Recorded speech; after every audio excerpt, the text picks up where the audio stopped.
Welcome to Pioneer Mindset, a place where we challenge our mindset and address the discomfort in both business and life by finding clarity resulting in bold conviction. I'm your host, Garrett Ruskamp, fifth generation farmer, husband, and father from rural Nebraska. Whether you're navigating frustration from past decisions or worry about the uncertainty you face today in your business, we're going to learn from our struggles and take on new challenges with a resilient mindset. Join me as I share my journey of struggles I faced in agriculture as a farmer and family man. I'm ready to dive into honest conversations to tackle the mindsets surrounding key issues that rural ag business owners face that will ultimately help you gain control, leading to a profitable and sustainable business. Let's adapt to Pioneer Mindset and get to it.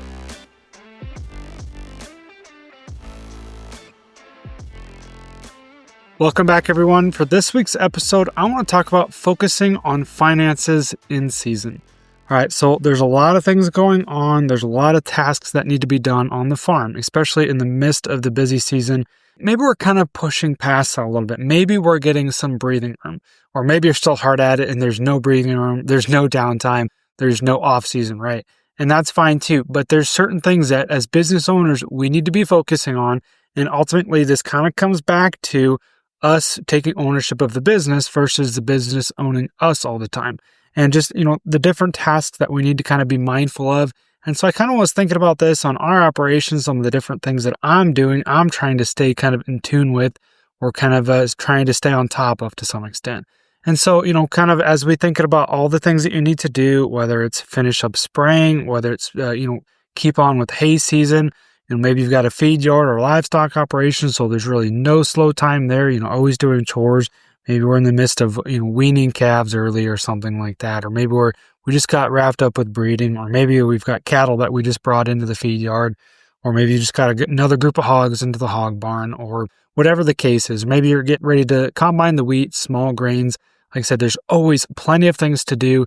Seems like there's never a shortage of things to do and never an off season or never a less busy season, right? Or a not busy season, there's just always maybe less busy seasons. So with all of that, just kind of really thinking back from a high level view, what do we need to be focusing on and what's some different things that we need to be doing within our operations, all right? So this isn't necessarily in any particular order, but just kind of wanted to walk through this a little bit and some different things that we are focusing on, some things that I'm focusing on in our operation, and especially as I'm talking to clients and kind of different things that we need to be shifting our mindset to and really to be diving into. All right, so let's get started here. I'm going to start first with downloading data, all right?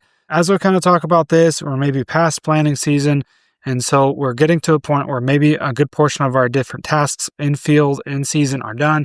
Let's now download that data, all right? So if you're using, say, like a John Deere Operations Center, or maybe some other accounts out there to manage your data, whatever the case is, whatever different platform you're using, we need to download that data. In some cases, it might actually be on there.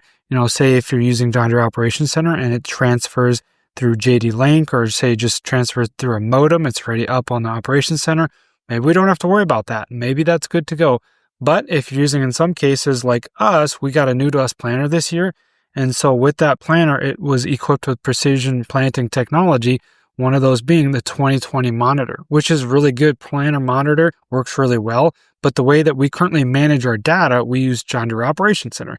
And as of today, those two don't communicate very well. They just don't talk very nice to each other. And so basically, in order to get that data that we need onto Operations Center, we got to go just kind of the old-fashioned way to some extent, take a USB drive, go up to that monitor, 2020, export all that data onto the USB, and then take it through the John Deere Operations Center, the data manager, and input all that information into the Operations Center, right? And that's how we get that data where we need it so we can manage it and be able to kind of go that route and help make better decisions in operation. So in order to do that, we got to kind of make that step and take that task and actually download that data. All right, now along that same lines, when we're doing all this information, we also need to go through and actually certify our acres with the FSA and crop insurance. And so, like I said, there's a couple different ways that you can do that as well. Multiple different ways that you can actually certify your acres with the FSA. A nice, easy way that I did it, and I know there are some new ways, the new technologies coming out there that you can kind of do this more seamlessly. Haven't got to that point yet on our farm, but what I did is I happened to be at the office the other day. I had my computer open. I had John Deere Operations Center open. We went, she had the list of fields. I had the fields, the pictures, all that. And I said, all right, that field was planted this day. It's this crop. move on to the next one. And so it was pretty easy, pretty fast, and to go ahead and do that. Now, crop insurance, the kind of same thing with that. We're actually doing a lot of precision management there with the crop insurance side of things. So that way we're only paying crop insurance for the acres that we planted. So we're utilizing all of the planting maps that we already have, but with an integration, say with My John Deere Operations Center, we can do that. Or you can also just use your maps that you have with your, like I said, your different planting maps. So there's couple different things that we can do there, but also ultimately comes back to download that data and take care of that. All right. Now with doing this, as we download the data, we get to analyzing it a little bit, and maybe to some extent anyways, we're kind of looking back at this past season, looking back at, say, the past planting season in this case. We're looking back at what worked well, what didn't work. So this is ultimately that after action report that I'm talking about here. Let's sit down and let's actually see once what we can learn from what we just went through, that season that we just went through. Let's not wait till, say, next January or February when we have a lot of time on our hands, or more time anyways, to actually analyze, what worked well from 9 or 10 months ago, right? While it's somewhat fresh in our mind, we can write down, all right, well, this seed seemed to flow through the planter really well, had really good singulation, really good spacing, but this other variety, not so much. Or maybe the seed treatment that we use, this talc or this graphite, whatever the case is, this new thing that we tried seemed to work pretty good. Or maybe this 2020 monitor that we had, this downloading the data did not work very good. I mean, there's different things there. We basically want to ask ourselves what worked well and what could have been better. And kind of on that same line of what could have been better, I've mentioned this on maybe a previous episode. Can't remember which one, but going through these after action reports, we're not trying to be super hard on ourselves or maybe those around us and just kind of put us all down and make us feel like nothing went good and trying to take us to that negative state, but just the simple question of what could have been better, what can we improve, so that way, things go better more efficiently next time, right? So then kind of to keep moving here, we got to, kind of be focusing on the cost of production that we have. So now that we are kind of through a good portion of the season, we've applied a lot of our inputs, whether it be our chemicals or herbicides or the different things like that, maybe our different fertilizers, seed treatments and furrows, all of that stuff. Let's go back and let's actually update our cost of production with what we actually did, maybe on a field by field level or at minimum a crop by crop level on what you actually did. If you're doing kind of a blanketed farm application of, say, one thing or the other, let's update that. Or maybe just something didn't work. Like a good story that we had this last year is one of the products that we used in furrow wasn't playing nice. I feel like we had some issues there with our starter fertilizer, and so I ended up pulling it out actually. And so I, could basically update my cost of production by pulling that one product out. Is it going to make a big difference? Maybe not, but the little things do add up, all right? And then another example, on our soybeans, we actually put a little bit of starter fertilizer out there on a couple fields.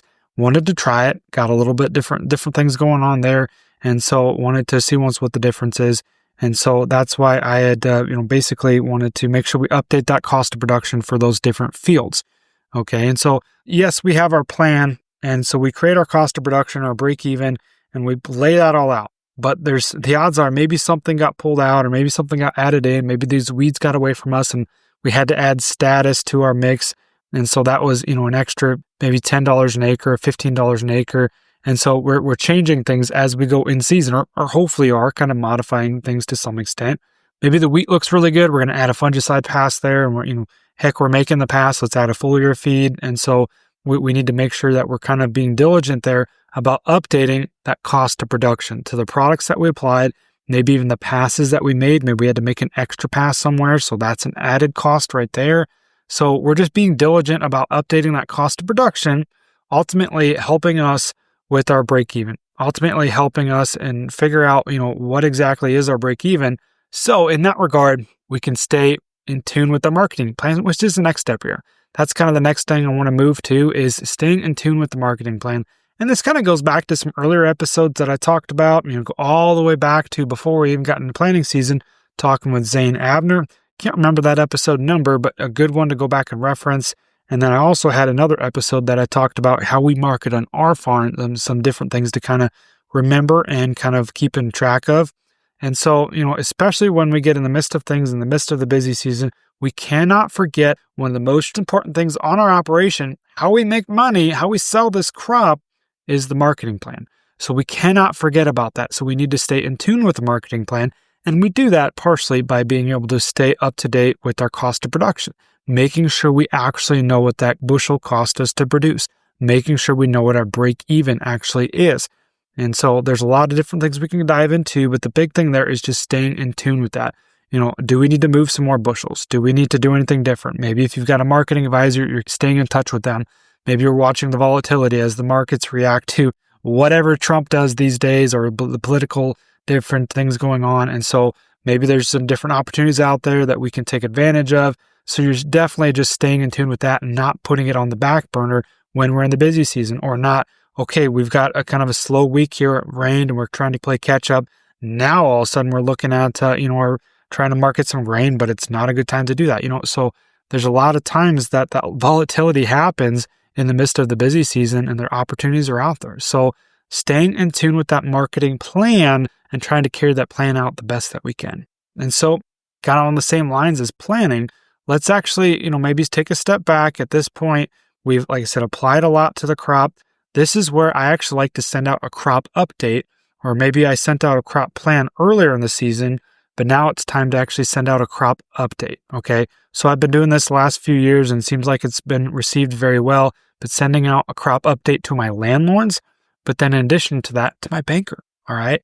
And so sending out to the landlords specifically, especially if you've got a shared crop situation where they do pay for part of the inputs, this is going to be an extremely important thing, because I'd say in most cases, the communication side of things for farmers is usually lacking, right? It's usually not as good as what it could be, always room for improvement there.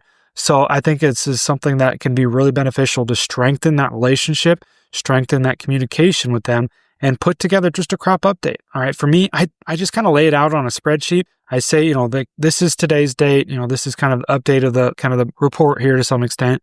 And from that, I say, okay, this is kind of what we've done thus far with the crop. We've applied this fertilizer at this date. This is the products used. This is the method that we used. Okay, maybe we applied some manure in the fall. Maybe we're going to basically go ahead and variable rate this field. This is the planting date. This is the varieties that we use. This is the population. Maybe this is the in-furrow products that we used. I lay it all out there, right? And it's kind of nice for me to go back and see, like, wow, we've done a fair amount to this crop already.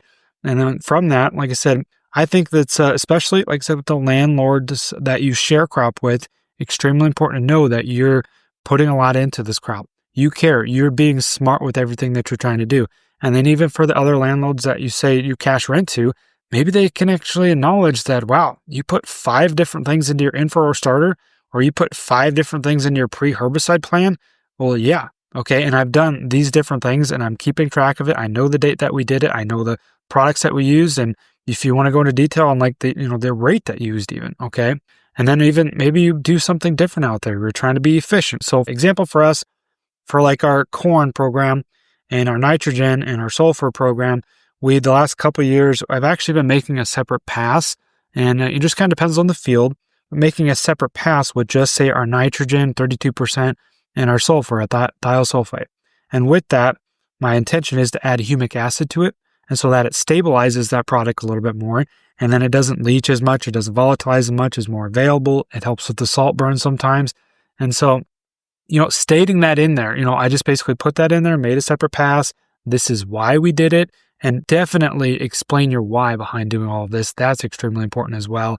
And then maybe even go one step further if you want, or if you're, say, talking about the herbicide plan, what were the different weeds that were present at that time? Did you stay on top of them?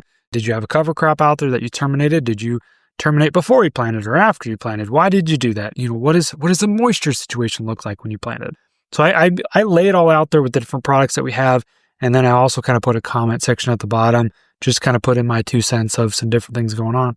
And then with that, I also, just kind of a nice little visual as well for us on our cornfields just this year, is we had variable rated our population. And so with John Deere Operations Center, I can go in, I can pull that map up and I can print it off and I can send that with that report. Just gives them something nice to look at. And maybe they're just really curious, well, what was the areas that were higher population? All right. And especially if you got landlords that maybe retired farmers or just have some history. Maybe if they don't, maybe they have no ties whatsoever to the farm, but they're just curious or generally don't even know what's actually going on out there. So they realize this person that I have that's being a steward of the land that I own is, really entrusted to this land, and they're doing a good job, right? They're being diligent, they're being intentional, they're trying different things. Maybe you show them you got a trial out there. Maybe I did a population trial in this one field. You show them that, or you tell them about that. And so just kind of showing them and just to being intentional with extracting that communication out there. Same with the bankers. Maybe you got a banker that is stuck in the office, doesn't get out very much, remembers what it was like growing up on the farm years ago, and he just generally enjoys seeing those maps come across his field, seeing the different things that we're doing. Like, hey, I remember Grandpa used to spray Roundup back in the day, and they're still doing that. Or, I remember we used to plant 15,000 population, and now they're planting 30.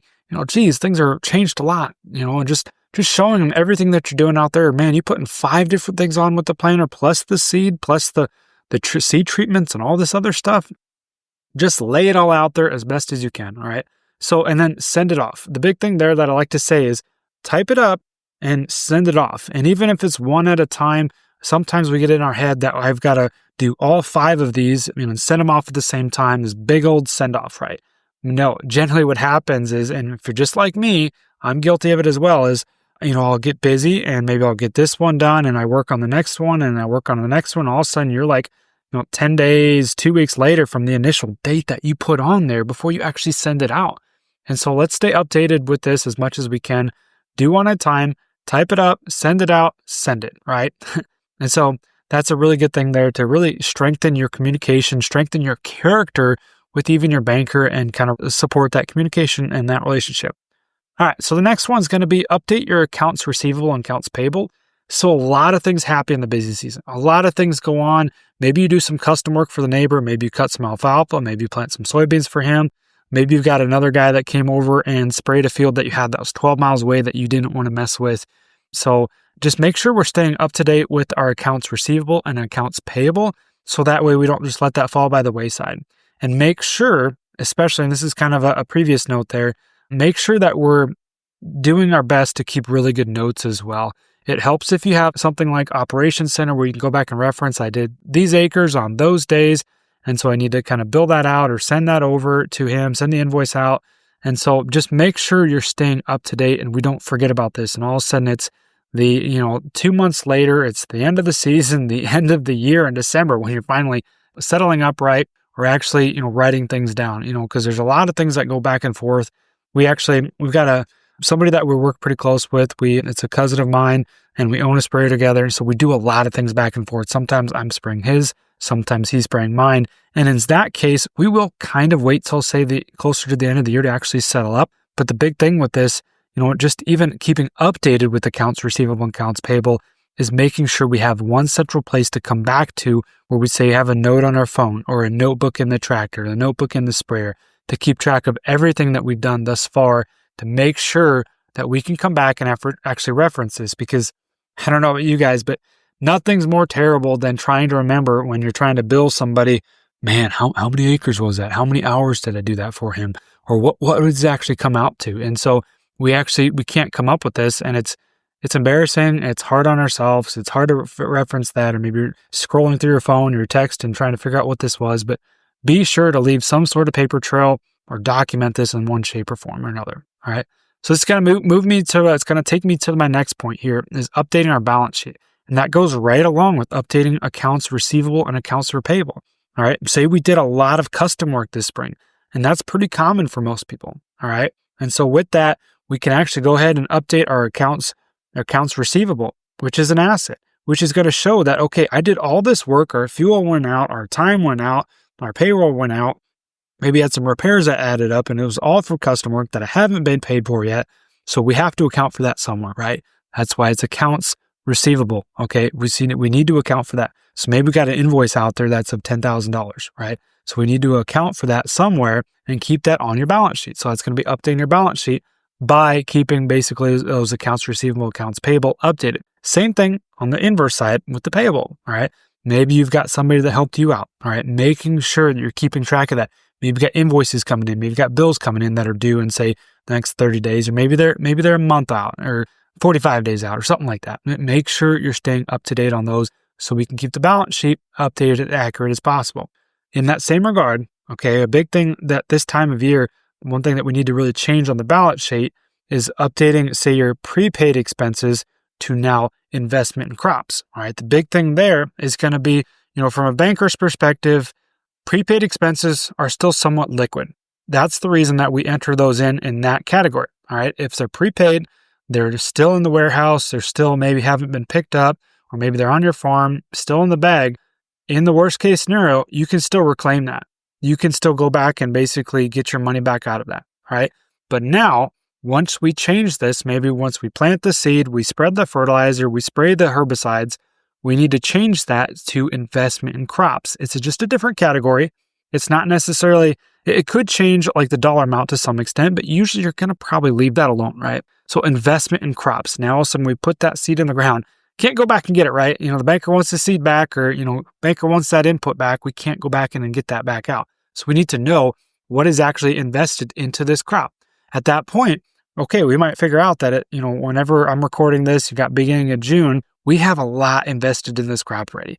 I'd say 75, 80% of our inputs are into this crop already. So we need to change that to investment in crops. It's just going to be kind of a little bit different. We've got a nice, easy categories that you can just deselect prepaid expenses and change that to investment in crops. Pretty easy to do there. All right. So the next one's going to be on the same token of updating your balance sheet is going to be changing, say, your line of credit. That kind of goes back to, say, everything you've put into this crop, you've done thus far. We're getting to where we've got a lot of our line of credit that we've used up. Hopefully, bringing in income when we're paying down that line of credit as well. As we rack up expenses, we're paying that back down as best as we can. So hopefully we can kind of manage that pretty good level there. So let's just back to, updating anything that changes on your balance sheet, throughout the month. Find a good time to actually come into the office on a consistent basis and update that. Same thing, kind of the last one here that I'm going to really mention when it comes to the balance sheet. Another thing that really moves a lot is changes to any inventories. Okay, whether that be your crop and feed inventory, maybe you've got a feed yard and we're constantly feeding different, your silage is going down, your corn is going down. Maybe you've sold some bushels, you've sold some beans, you've sold some corn. Maybe you've harvested your first cutting alfalfa, so you can now enter that into there. And so there's just different things that we can now go ahead and, change on here to make sure we're staying updated with this information. And once again, kind of going back to before, like I mentioned earlier, once we have this balance sheet updated, there's no reason we can't export, send to the banker. All right. Send to the banker so that way he knows, she knows that you're staying updated on your information. He knows, she knows what has actually changed since 6 months ago when you were in his office trying to get their line of credit renewed. Okay. I'm guessing some things have changed, right? And so that's ultimately the big thing here is we're staying updated with this as things change. Not all of a sudden 12 months from now, we're trying to update this, but as it's, fluid, right? As things change, we're staying updated with this, okay? The last one here I want to mention is updating your cash flow. All right. So if you've got a nice, easy way to track your cash flow, or maybe in this case, it's just staying up to date with your QuickBooks.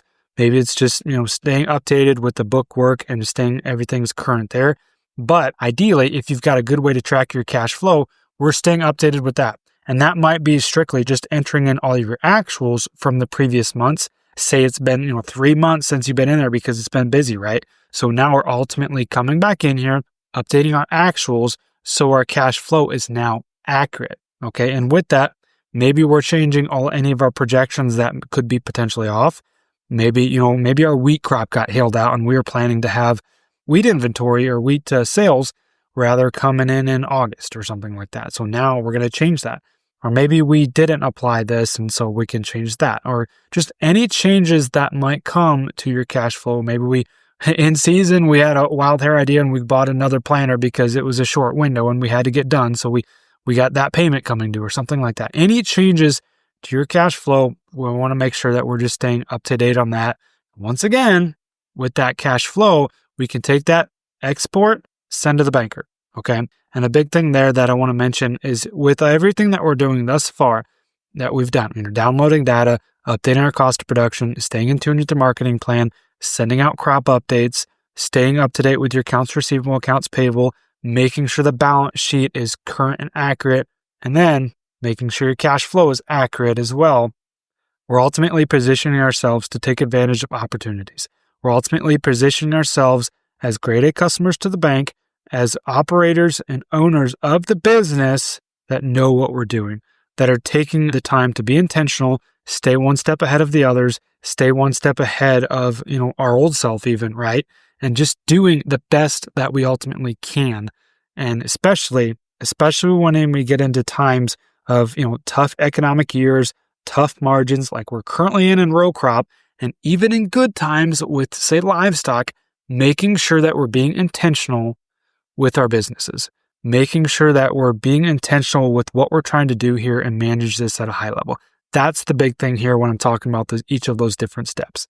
All right, now a couple other things before we round this out. I know it's been a little bit longer episode, but I think it's worth mentioning is, a couple reminders here is let's really think about, I mentioned it earlier, but let's write things down, especially as you finish out the rest of the season, as you maybe look into, getting closer to harvest, or maybe we get into a fungicide season or different things like that. Just make sure you be diligent about writing everything down. Write the date down. Make sure you write everything down somewhere, whether it's on your phone or notebooks, just something, right? Make sure we keep hard records there.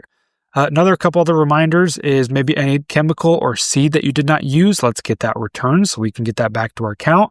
So that way it's just not sitting in the shed, or at least account for it, right? Or just making sure that we're being diligent there. A couple other things here is let's plan ahead for the fall, right? It's never too early to plan ahead for the fall. What are maybe some equipment things that we need to do? Do we need to get the combine to the shop? Do we need to get inspected? Do we need to be working on the trucks or the trailers? What are some projects we maybe need to do? Maybe the bin site needs to be prepped. Let's plan ahead so that way we're not being reactive in the chaos all the time. Let's be proactive and see if there's different things that we can do as we plan ahead. And with that, looking ahead, a couple last little notes here is what are maybe your cash needs as we look ahead, right? Whether it be in the short term or even the long term. What's your cash needs in the next couple months, 2-3 months as we get into the fall? Are you going to be needing some cash because you don't have as much crop to sell from your 2024 crop? Are you going to be bumping up against your line of credit, because we didn't have as much revenue, right? The prices aren't there. Okay, so what does that look like? Are you going to be needing some cash long term? Are you going to be needing to refinance something because you have a loss? What are we looking like into 2026 already? Yes, that's a little ways off, but it's never too early to start looking that far ahead. Does 2026 look so negative that maybe we don't update combines? Maybe we'd be really smart with the decisions that we're ultimately trying to make here. Okay, so I mentioned it before, but we need to try to position ourselves for opportunities, because there's always going to be opportunities, right? There's always going to be things that we can take advantage of, but we can't do that unless we know our numbers, unless we focus on the finances, even in the busy season. All right, so that's the big thing here as we round this out. Don't just get caught up in the hustle and bustle of the everyday rush and just hammer down, right? It's so easy to do that, whether it be between everything on the farm, whether between everything in the business that you're trying to run and manage, or the 5 different businesses that you're trying to control. And then the kids that you got ball games, or we got swim lessons, we got vacations, we got this, that, and the other thing, trying to help your neighbor do that. We got hay season. All of the things compile, and it's always busy, and it's always go, go, go, rush, rush, rush.